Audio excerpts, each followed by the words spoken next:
What up, guys? Your boy Quake, and finally we are talking about Kendrick Lamar's Not Like Us track, which is the track that was released probably 12 hours after he released Meet the Grams, and it was the third track released within 24 hours of this whole Drake versus Kendrick Lamar battle. This was the nail in the coffin for Kendrick Lamar when it came to this battle, because this would be the last track we get from him regarding the battle. After this, Drake ended up releasing The Heart Part 6, which I will be breaking down after this video, and that's it for the battle. They had their tracks back and forth, but it's been over a month now, and they haven't released anything new going towards each other. So let's break down Not Like Us. This is the track that most people didn't expect Kendrick Lamar to come with, which is a club banger. They expected Drake to take this route and be the one that has this song that is a diss track that's being played all over the clubs. And Drake even said it on Family Matters that he would have, the whole fucking club singing to it. But ultimately, Kendrick Lamar pulled a move that what Drake would pull, but he did it on him and flipped it. Let's go over the artwork, and let's go over then the bars. The artwork is fairly simple. It is Drake's house in Toronto, the mansion, the embassy that Kendrick Lamar said is going to get raided on Meet the Grams. And on top of Drake's house in this artwork are sex offender markers. These are the markers that are used on apps to notify people of a sex offender that lives nearby you. And that's what the artwork is. It's fairly simple, and it correlates really well with the track. So let's go over the bars. The song starts out with Kendrick Lamar saying, "Psst, I see dead people," which is paying homage to not only his track Euphoria, where he says, "Am I battling ghost or AI? Guy feeling like Jolene Austin. Funny, who was in a film called AI, and my sixth sense telling me to off him." The line, "Psst, I see dead people," is from the movie The Sixth Sense, which he referred to in Euphoria, which is played by Haley Joel Osment. I see dead people. So he's playing on that from Euphoria and starting it out saying, "Hey, it's over. It's finished. You're out of here."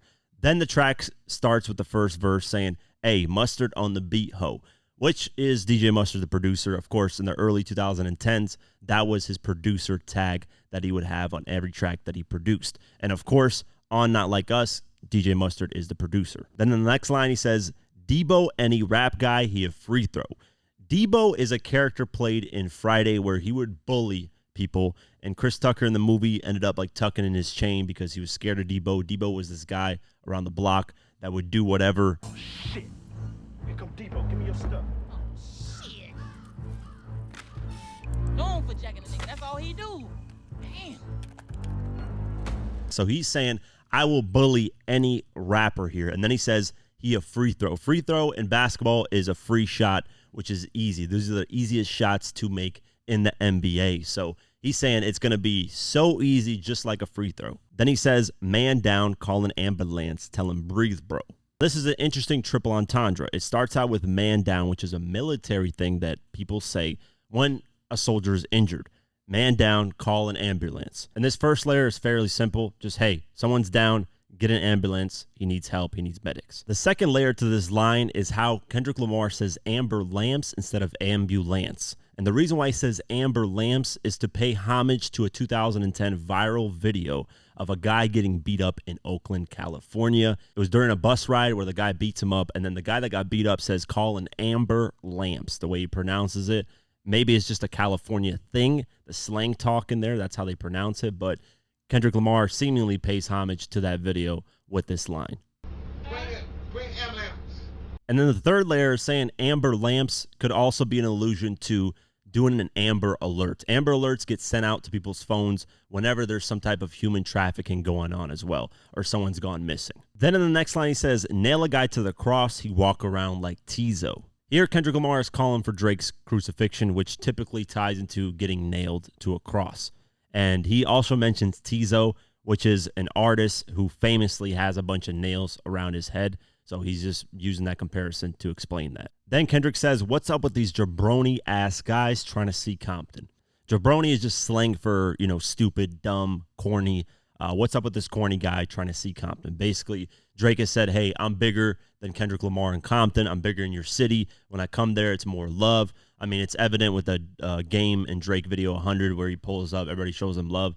So Kendrick's like, "What's your obsession with Compton? Why are you trying to, be this guy that you're not? You're trying to show up in Compton like you're some hero of Compton. when I've been here my whole life doing what I do. Then Kendrick Lamar says, the industry can hate me, fuck them all and they mama. How many ops you really got? I mean, it's too many options. So here Kendrick Lamar is doubling down on destroying Drake. He's saying, I don't care if those music industry record label execs hate me forever, because there were rumors going around that they wanted this battle to stop because Drake's image was getting destroyed with the whole pedophile thing and all the stuff that's surrounding him when it comes to who he's surrounded with Baca and just OVO as a brand getting destroyed. So he's saying, I don't care if those labels come at me and say they're going to destroy my career or try to stop things. I could care less. I'm going to go at you and destroy you. Then he says, how many ops you really got? Meaning everybody's attacking you right now because everybody hates your guts. There's too many options to choose from of who you can go after. So go after me. I'm the best one. But then in the next line, Kendrick Lamar says, I'm finna pass on this body. I'm John Stockton.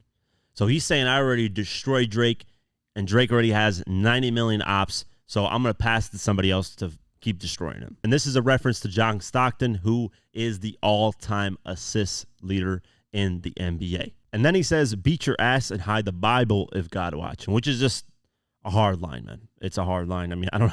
And this line is just simple. Hey, I'm sinning here, but I'm gonna do it in a respectful way, not in front of the holy book. I'm gonna hide it and still beat your ass. Then he says, sometimes you gotta pop out and show guys. Certified boogeyman. I'm the one that upped the score with him. And this is a direct response to Drake's tailor-made freestyle, where he says, you're supposed to be the boogeyman. Go do what you do, which was used in Tupac's AI voice. So Drake was taunting him, saying, you're this boogeyman, you're going to destroy me, all this stuff. Well, do what you do. And then he said, hey, I am a certified boogeyman. I'm the one that upped the score, meaning we're matched, tie. If, you had all these battles and maybe you won these battles, but I'm the one that can match you and destroy you. Then he says, walk him down whole time. I know he got some hoe in him. What Kendrick Lamar means by walking someone down, it's a term that's used not only in the streets, but also in the boxing world. The boxing world is more famously known for using it, and it means applying pressure. If two boxers are going at it, the one that is constantly applying the pressure and walking towards the opponent and boxing and punching and hitting consistently is the one that's walking him down. That's, being the bully, the aggressor in the situation. And that's what Kendrick Lamar is saying is, hey, I'm going to walk him down because I know he's a hoe. He's a little bitch. He's not going to do anything about it. Continuing on, Kendrick says, pull on him, extort shit, bully, death row on him. Here, Kendrick Lamar is backing Tupac once again. Death Row Records, which was a label Tupac was a part of, he's showing respect to Tupac and saying, we're going to pull the gun on him, which is the pull on him, and we're going to extort him out of everything that he's got. And then bully death row on him is him saying, we're going to do what Suge Knight did in his heyday, which he would allegedly do is bully people out of their money, extort them. There's a infamous story of him extorting Vanilla Ice for the publishing rights of Ice Ice Baby. And, just a lot of stories of Suge Knight doing very, very, let's just say, aggressive tactics of business during death row days. And that's what Kendrick Lamar is alluding to here. Now, in these next lines is where Kendrick Lamar stops tiptoeing around the fact that Drake is around really, really underage girls. I mean, we're talking 14, 15-year-olds. He's been photographed by a lot of them. There's been rumors of dates of him being on dates with some of them. Basically, there's a lot of smoke in this field where Drake's at, and there really hasn't been fire yet found, but it's been smoky. So Kendrick Lamar doubles down on that and basically calls him out on that and says, say, Drake, I hear you like them young. Then he says, you better not ever go to cell block 1. And this is also referring to Meet the Grams, where he says him and Harvey Weinstein are going to share a cell. And Harvey Weinstein's been, accused of sex trafficking and just sexual assault, stuff like that. He's saying, get in a cell with Harvey Weinstein. And if you go to that cell block, you're going to get your ass beat because people do not take kindly in prison to pedophiles or rapers or abusers and of any sort when it comes to female or children. Then Kendrick says, to any bitch that talk to him and they in love, just make sure you hide your little sister from him. Once again, alluding to the fact that he likes young girls. They tell me Chubb's the only one that gets your hand-me-downs. This is where he starts to attack Kendrick Lamar's OVO crew. Chubbs is Drake's basically personal security. He's always around Drake. I mean, every single time you see him out, Chubbs is right next to him. And he's saying that Chubbs is the one that gets the woman that you leave left over, hand-me-downs. Then he says, and party at the party playing with his nose now. Now he's talking about Party Next Door, which is an artist signed to OVO. He was arrested back in 2017 while attempting to cross the U.S. and Canada border in possession of Xanax and oxycodone. So he's been playing with drugs, for a while, and people have speculated that he's on cocaine and that he enjoys that. And that's what Kendrick Lamar is saying here, that Party's playing with his nose. And then he says, and Baca got a weird case. Why is he around? Baca is someone who signed also to Drake's OVO label, and he was arrested back in 2014 and charged with forcing a 22-year-old woman into prostitution and taking her money. Baca's trafficking case was dismissed after she refused to testify and was instead convicted of assaulting her. He mentioned Baca, and Drake has mentioned Baca in a few tracks and saying free Baca. So he's saying, why do you have this guy around your camp that does these things to women? That is a bad person.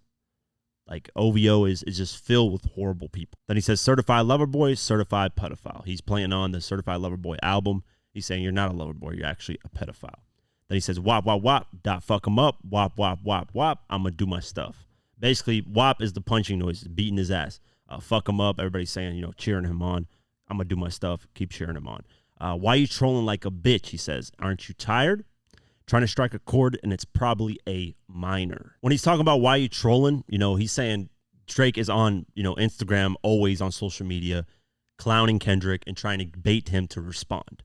He was doing that in between after, he dropped Push-Ups, the track, responding to Kendrick Lamar's Like That. Throughout social media, he was clowning Kendrick's team, clowning Kendrick, saying he ain't got nothing on me, he's scared, he's not the boogeyman. That trolling stuff. Same with the tailor-made freestyle where he used the AI voices of Tupac and Snoop Dogg. That's another trolling aspect. So he's saying, why are you trolling always? Ain't you tired of it? Like, grow up already. And then he says, trying to strike a chord, and it's probably a minor. With trying to strike a chord, it's a double entendre, right? When you're playing a minor key, you are trying to strike a chord when you're playing that.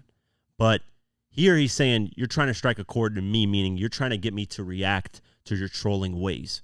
You're trying to get me upset, but it's not working. And he's saying, if you do try to strike a chord, you're probably using a minor, which is another double entendre saying you like, underage kids and women and stuff like that. Then in the hook, it's simply, they not like us. And what he's saying here is, we're not weirdos like them. We're not interested in, underage people. We're not interested in doing drugs. We're not out here messing with escorts like Drake does. We don't disrespect women. They're nothing like us. They're just complete weirdos. They're not from this culture. They got nothing to do with actual hip-hop.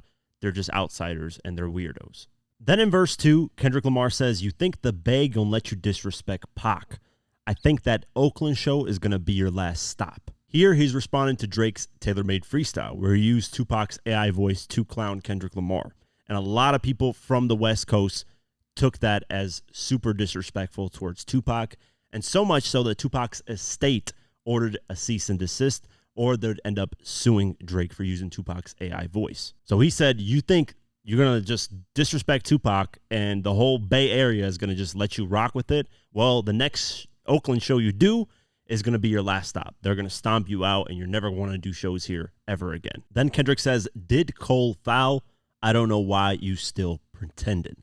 I think what he's referring to here when he's saying did Cole foul is the fact that Drake on Family Matters and Push-Ups mentioned J. Cole in kind of a not really super disrespectful way, but basically said that, hey, this guy is, he ain't really up for battles. He's not a battle rapper. He's not like that. He's not built like that. In the track Push-Ups, he says, I don't care what Cole think. That dot shit was weak as fuck. And then in Family Matters, he says, and Cole losing sleep on this, it ain't me. So he's painting, Cole in this picture that he's weak, that he doesn't want to battle, that he's not, really this guy that he says that he is. So Kendrick is saying, you did him foul. You guys were cool on stage, showing love to each other, did a track first-person shooter, hyped him up. But now that this battle started, you discard him and call him weak and stuff like that. Then he says, what is the owl? Bird guys and bird bitches. Go.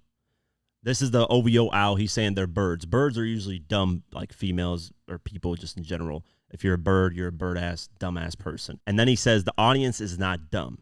Shape the stories how you want to. Hey, Drake, they're not slow. Here he's talking about social media. Obviously, there's stories that are twisted and different perspectives. And of course, Drake has twisted the story into Kendrick Lamar being a woman beater, a wife beater, and him not wanting a family and him never marrying his wife, stuff like that he's not really this family guy. And that's what Drake has been alluding to this whole time, that he's a woman beater, puts his hands on his wife, And he's saying, listen, you can shape the Mr. Morale stories, the way that I told the stories on there, and just my career in general of how I speak so vulnerably about my whole life. You can shape them how you want to, but people are not dumb. They're going to go over their lyrics, they're going to check the history, and they're going to see I've done nothing wrong. And then Kendrick Lamar takes it further and says, rabbit hole is still deep. I can go further, I promise, saying, I got more tricks in my bag here. We're just getting started. And I think it would have, there's been rumors that Kendrick Lamar has like 5 more diss tracks ready to go. That had it kept going, Kendrick would have gone there. And there's also been rumors that, hey, if Drake continuously sneak disses Kendrick Lamar after this battle, that Kendrick is going to continuously attack him directly and keep going and keep destroying him. Then he says, ain't that something? B-Rad stands for bitch and you Malibu's most wanted. I love this line because Malibu's Most Wanted is one of my favorite movies. It's a comedy movie that portrays this white guy who's not from anything street. He's actually the son of a governor that wants to become the governor of California. In the movie, his son is somebody who pretends to be this gangster rapper, this hardcore guy, because he got introduced to hip-hop at a young age. And he was actually Jewish in the movie at a bar mitzvah. So that's kind of correlation to Drake. With Kendrick Lamar, he's alluded to the fact that it's Drake. Then in the movie, he gets his father, his governor father, hires these gangsters, these fake gangsters that are actually actors that pretend to be gangsters that kidnap him to try to scare him out of being this gangster rapper, to show him that you're not really part of this life. But ultimately, he ends up flipping out the fact that, he ends up becoming more gangsta as the movie goes on. But he realizes that these guys are actors. This is not real. And then he gets himself caught into some stuff. And then his dad regrets doing what he did because his son actually got into some real shit. But that's kind of the gist of the movie. If you haven't seen the movie, it's one of my favorite movies. It's just so funny. I mean, the comedy in it is hilarious. Even Snoop Dogg plays a rat in it, which is, most rappers don't want to play rats and snitches, but it's a little rat like that talks to him in the movie. So it's a funny movie, and I'm happy. He mentioned this line. B-Rad is actually the rapper name in the movie that the guy uses. I'm B-Rad, I'm the rapper, blah blah blah. So he says basically, you're him. You're this Jewish guy, this white guy that pretends to be this gangster guy, but when he actually gets put in these situations, he gets scared. Then Kendrick says, "Ain't no law, boy. You ball boy. Fetch Gatorade or something." This is Kendrick Lamar saying that Drake has no power. He's not this guy that can do whatever everybody says he can do. That he controls the labels and he controls these artists and he does this and that. He says, you're just a guy that's on the team that sits on the bench. Go fetch some Gatorade for the actual players that are playing this league. Then Kendrick says, since 2009, I had this bitch jumping. You guys will get a wedgie, be flipped over your boxers. Here he's saying, I've been doing this a long time, and I'll bully you guys, just like how I mentioned in the first verse with using Debo as an example. I'm going to keep bullying you guys. Then he says, what is OVO for? The other vaginal option, pussy. And this is just a play on, OVO, the name, the other vaginal option. You guys are pussies. You guys are little girls. You guys aren't real men. Then he says, guys better start straightening their posture. Got famous all up in Compton. This could be a shot at OVO 40, which is Drake's close friend, producer, and engineer who actually has multiple sclerosis, and it affects his posture and his body. Pusha T is somebody that also clowned OVO 40 for this in his story of Adidon DISS. But he's saying, straighten up your posture. You have to show respect when you come to Compton. Because if you're going to be all up in Compton trying to get famous with the game, doing 100 with YG, doing the videos, show respect. Have posture. Put your shoulders up and show respect. Because usually when you have proper posture, and in my video, I'm actually not having proper posture because of this desk. But when you have proper posture and you walk around, you demand respect, people will look at you differently. And that's what Kendrick Lamar is basically saying. When you come to Compton, show that you're actually something if you want to be that famous here. Then Kendrick Lamar says, might write this for the doctorate. What he's saying here is that, a doctrine is something that is like the Holy Bible. It's like a scripture that people follow. It is like a set beliefs, taught by a church or political party or group. And what he's flexing here is that he's such a great writer that eventually this is going to be holy, as time goes on. People are going to look back on this and be like, this guy's a genius because he's a Pulitzer Prize winner. He's already won that. He's the first rapper to do that. So he flexes his muscle there. And then also, a doctorate can also be referring to a docket. A docket is a summary of proceedings in a court law. So Kendrick is saying that, in the future, they're going to use this track to get Drake arrested, which is the same thing he said on Meet the Grams, that the embassy is going to get raided, that Drake's, doing sex trafficking and likes underage females. So it's double entendre there. And then he says, tell the pop star, quit hiding. Fuck a caption, want action, no accident. Here he's saying, let's go bar for bar, man. You're over here writing captions, Instagram. Stop hiding. Stop trying to duck this fade. And then he says, and I'm hands-on. He fuck around, get polished. So Kendrick here saying, I'll put my hands on him. My hands get dirty like a man's supposed to. You're over here painting your fingernails and getting your fingernails polished and looking all pretty. I'm actually a man here getting down there, getting dirty. Then he says this, fucked on Wayne girl while you was in jail. That's conniving. Then get his face tatted like a bitch apologizing. Now, a lot of people didn't know this, but when Lil Wayne was arrested back in 2010 and Drake was gearing up to drop his debut album, Thank Me Later, there were reports that Drake slept with a woman that Lil Wayne really liked. And when Lil Wayne got released, Drake told him, and Lil Wayne, in an interview that he did a while ago, said that it hurt his feelings. So apparently, in the book, there's a part in the book where you say that he came in and told you that he had smashed one of your girls. Oh, when he yes. rap up. Oh, I wasn't worried about that. I mean, I was just, that's just how life go when you locked up. When you in jail though, even your side is your main. When you in jail. I could talk to you all day. I don't know if it ever messed up with the relationship because they were still cool after that, but, messing with somebody's female while they're locked up, especially if it's one of your homies, it's a very disrespectful thing to do. And the crazy thing about this whole Drake thing is there's been a lot of rumors surrounding that Drake sleeps with a lot of his friends' females, and that's why a lot of the people have been mad at him. That's why Drake has a lot of enemies right now. It's because he just sleeps with anybody, any female that he wants, and it's like, it's a unwritten kind of rule that if you've already messed with this female, it's one of your friends, don't touch her, like stay away from her, because even if he says he doesn't have feelings for her, there's still a past there and he might have feelings for her. So there's been a lot of rumors saying that Drake does that, and that's why a lot of people hate Drake, that he goes behind people's backs and sleeps with their females and stuff like that. So Kendrick Lamar is doubling down on that and saying, you did that to the only person that actually co-signed you and gave you this, love. You did it to the one person that did that, Lil Wayne. And then to apologize, you got his face tatted on you like a little bitch. So, and he does have his tatted on him. You can find it in a photo, which is crazy. But, hey, we don't know the exact backstory, but that's what Kendrick Lamar is saying. That's why the face tattoo is on there. Then Kendrick Lamar talks about DeMar DeRozan. He says, I'm glad DeRozan came home. Y'all didn't deserve him neither. Here he's talking about DeMar DeRozan. He played for the Toronto Raptors for most of his career, then got traded to the San Antonio Spurs, and then he ended up going to the Chicago Bulls, which is an American, obviously, team. So he's saying, you didn't deserve him up in Toronto. Glad he's back on American soil. Now he speaks up for a lot more people in Compton, and these necklines, he says, from Alondra down to Central, guy better not speak on Serena. Alondra down to Central is just, he's talking about, throughout the whole Los Angeles, don't speak, about anybody here because I will defend them. And he's talking about Serena Williams. So this is the kind of story of how Drake and Common got into a little battle. Common at the time was actually dating Serena, and apparently Drake tried to holler at her, and that's where kind of the battle started. And Kendrick is saying, ever since things with you and Serena didn't work out, you've been disrespecting her, because they were seen, going on a date back in 2015.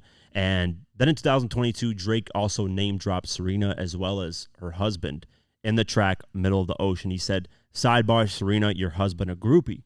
He claimed, we don't got a problem, but no, boo, it's like you coming for sushi. We might pop up on him at will like Suzuki, which is weird, man. After all this time goes on, like, move on from the situation, Drake. That is probably one of the weird things. So Kendrick is sticking up for Serena. And Serena's husband actually posted about this and was happy that Kendrick was doing that. And then Kendrick says, and your homeboy needs subpoena, that predator moving in flocks. That name got to be registered and placed on Neighborhood Watch. Now he's talking about, the OVO crew having weird things going around, that they should be subpoenaed. They should, they're moving all together in flocks, and they should be registered. That these sex offenders and these pedophiles should be registered on Neighborhood Watch apps, because these guys are all weirders. Then he says, I lean on you guys like another line of walk. Walk is a slang term for promethazine, codeine, lean. He's saying, I'm leaning on you guys like I was, taking another line of walk. And then he says, yeah, it's all eyes on me, and I'm going to send it up to Pac. Put the wrong label on me, I'm going to get him dropped. Here, Kendrick Lamar is referring to Tupac's All Eyes on Me album, and is saying, it's a double entendre, saying, hey, it's all eyes on me. Everybody's watching me, as well as Tupac, and I'm going to send it up to Pac, meaning Pac can finish this guy off because, hey, you disrespected him on the tailor-made freestyle, so I'm going to use that against you as much as I can. Then he says, put the wrong label on me, I'm going to get him dropped. And here he's saying, stop accusing me of things that I've never done, like beating my wife and all these things, that I'm not a family person. Don't do that because I'm going to drop you. I'm going to beat your ass. Then he says, sweet chin music, and I won't pass the ox. Here, Kendrick Lamar makes reference to the legendary WWE wrestler Shawn Michaels, who has a signature move called the sweet chin music, where he kind of like lifts his leg up and kicks somebody in the face. It's like a finishing move. And interesting enough, Shawn Michaels had a battle with a former Canadian wrestler by the name of Bret Hart, both who had a feud for a long time. So it plays on to Kendrick Lamar having a feud with Drake because he's a Canadian. Funny enough, Shawn Michaels reacted to this line on Twitter and said, a little sweet chin music goes a long way. Kendrick Lamar, you and Drake are formally invited to the WWE next to settle this thing. I'm even offering my services to mediate. So he invited them to go to a wrestling match. That would be fire if Kendrick and Drake did a wrestling match against each other. But ultimately, that's probably not going to ever happen. But yeah, dope line, and it's a homage to one of the legendary wrestlers out there. Then he says, how many stocks do I really have in stock? 1, 2, 3, 4, 5 plus 5. So this is the rumor that I was talking about earlier about Kendrick Lamar having 5 more tracks loaded up, because he says 1, 2, 3, 4, 5, which you're at least 5 already, plus 5, meaning I got more. So he continues on and says, devil is a lie, he has 69 God. Freaky ass guys need to stay the ass inside. Now, this is a play on words and just, what Drake refers to himself as the 6th God.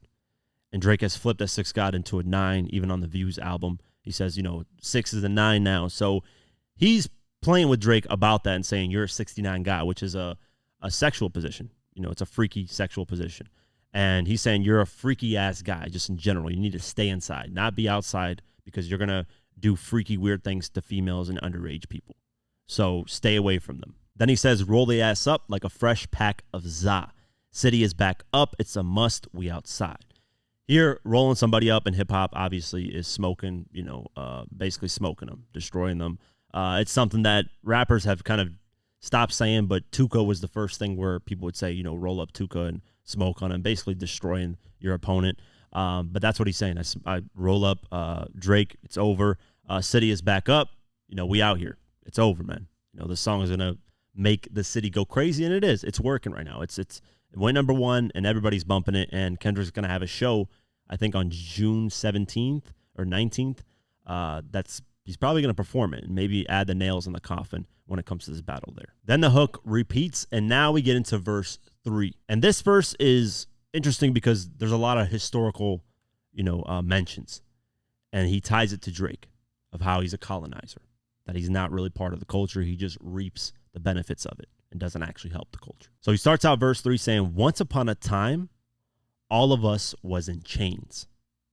Homie still doubled down, calling us some slaves. Atlanta was the Mecca, building railroads and trains. Bear with me for a second. Let me put y'all on game. So here he's talking about Drake on Family Matters, saying, always rapping like you about to get the slaves freed. You just acting like an activist. It's make-believe. Which the line was poorly received by people. So Kendrick is saying, he's calling us some slaves. We're just chained up black people and slaves. You're not really part of the culture. Look how disconnected you are from the culture. You're calling us slaves. That's what you're doing. Even if I'm speaking for them, you're just calling me out for speaking for them. So he educates him and says, hey, Atlanta was the Mecca, building railroads and trains, and Atlanta did do that. Atlanta was built on the back of black people, and the settlers there were using them and then reaping all the benefits of it. So that's what Kendrick Lamar is saying Drake is doing. He'll, have Lil Baby, 2 Chainz, and all these people that Kendrick Lamar mentions towards the end of the verse. He'll use them, but they're the ones that built this Atlanta culture. Drake just comes in there, reaps the benefits of it, and then leaves. So he says, bear with me for a second. Let me put y'all on game. The settlers was using town folk to make them richer. Fast forward 2024, you got the same agenda. He says, you run to Atlanta when you need a check balance. Let me break it down for you. This is the real guy challenge. You call Future when you didn't see the club. Lil Baby helped you get your lingo up. 21 gave you false street cred. Thug made you feel like you a slime in your head. Quavo said, you can be from North Side. 2 Chainz said, you good, but he lied. So here he's breaking down each artist that Drake has been commonly associated with in Atlanta. He says, Future gave you that aura in the club to make everybody rock with you in the club. If it wasn't for Future, you wouldn't have that love in the club like you do now with the strippers and all that stuff, because he's always out in Magic City, you know, throwing ones at strippers here in Atlanta, right? And then he says, Lil Baby helped you with your lingo, because you don't know how to talk like Atlanta people, because Atlanta has their own slang and lingo. And Lil Baby helped you with that. That's how you fit in with that lingo. Then he says 21 Savage, being a real street guy, gave you that street cred by working with you. Because if he never worked with you, you wouldn't have that street credibility. Then he says Thug made you feel like you're a slime in your head. Slime is the Rico gang that's getting charged right now in Atlanta. Young Thug's locked up for that. Slime is his kind of quote-unquote gang that they're, you know, charging and saying that, you know, you say free Slime, you pretend like you're actually part of that gang, but you're not. Then he says Quavo said you can be from the North Side, meaning you can be from my area, we rock with you, you're good to go. And that's the only reason you got the street credibility, because now Quavo is letting you rock like that. Then he says 2 Chainz said you good, but he lied. And this is a great wordplay because, you know, 2 Chainz and Drake did a song called No Lie, saying that you're good, but he actually lied, regardless of the track being No Lie. Continuing on, he says, you run to Atlanta when you need a few dollars. No, you're not a colleague, you're a fucking colonizer. So, like he said earlier, need a check balance. He only goes there when he needs something to get his money flowing, to get his clout in hip-hop, whatever you want to call it, aura flowing in hip-hop, to make him seem like he's part of hip-hop, but he's not really from there. And this line where he says, you're not a colleague, you're a fucking colonizer, basically saying you're not helping us, you're not a colleague, you're not helping us in this culture. You're just reaping the benefits like colonizer did. They would go in there after everything's been built and just reap the benefits of it. And there's an interesting tweet that was pointed out saying Drake collecting Pac's ring, G-Unit chain, Pharrell's chains, gathering all the cultural heirlooms like one colonizer. That's another example that, you know, Kendrick Lamar is referring to here, that he takes all these iconic things from hip-hop culture, the G-Unit spinning chain, Pharrell's insane chains, Pac's ring, all these cool things in hip-hop, and is gathering up like a colonizer would do. And then Kendrick Lamar talks about Drake's Family Matters track. He says, the family matter, and the truth of the matter, it was God's plan to show y'all the liar. Here, Kendrick Lamar is playing on Drake's Family Matters track and Drake's God's Plan track, saying that, hey, the truth of the matter is this was God's plan. It was planned for me to destroy you like this and show to the world that you're not part of this culture. You're a fraud. You're nothing that you say that you are. And then the song goes into a bridge where he says, he a fan, he a fan, he a fan. Now, this means two things. One, he a fan, meaning he's outside of the culture. He's not really part of this hip-hop culture. He's just a fan of it. And this fan thing can also mean freaky ass N-word, because F-A-N, fan, F-A-N, freaky ass N-word. So he's saying he's a freaky ass guy. He's a freaky ass guy. And then he even doubles down that saying freaky ass guy, he has 69 God. Freaky ass guy, he has 69 God. And then he says, hey, hey, hey, run for your life. He could be referring to Bill Cosby here, because there was a famous clip of Bill Cosby walking out of court on day 2 of jury deliberations. And he says, hey, hey, hey, which is his iconic Fat Albert cartoon that he has. And he could be referring to that because Bill Cosby has also been accused of raping women and doing a lot of things. So could be alluding to that. Then he says, let me hear you say OV-ho. So he's just playing with OVO name, calling it OVO, which is a nice, catchy tune. Then it's a dance. Step this way. Step that way. Step this way. So he pretty much exited this track perfectly, because it's you know, something that's going to be stuck in people's head and they're going to dance to it. And that's what Drake was probably trying to do with his music, but Kendrick Lamar executed it way better. And that's why the song performed a lot better than anything Drake released when it comes to this battle. Then in the outro, he says, are you my friend? Are we locked in? Step this way, step that way. So more of dancing, having fun. At the end of the day, that's what this track is. It was meant to be a club banger, and Kendrick Lamar executed it perfectly. So that's it for the breakdown of Kendrick Lamar's Not Like Us. Let me know what you guys think of the track overall. And is this the track that put the nail in the coffin for you? Or was it Meet the Grams? Because I know everybody has their own kind of thoughts on what track they felt was the one that did the thing that destroyed, you know, either artist. Whether you think Drake's Family Matters is a better track, Not Like Us, Push Ups, Euphoria, whatever, 616 in LA, Taylor Made Freestyle, whatever tracks out all these tracks that you're a fan of, which one do you think put the nail in the coffin in this battle? I personally think it's Not Like Us, but I do like Family Matters as well. So let me know what you guys think.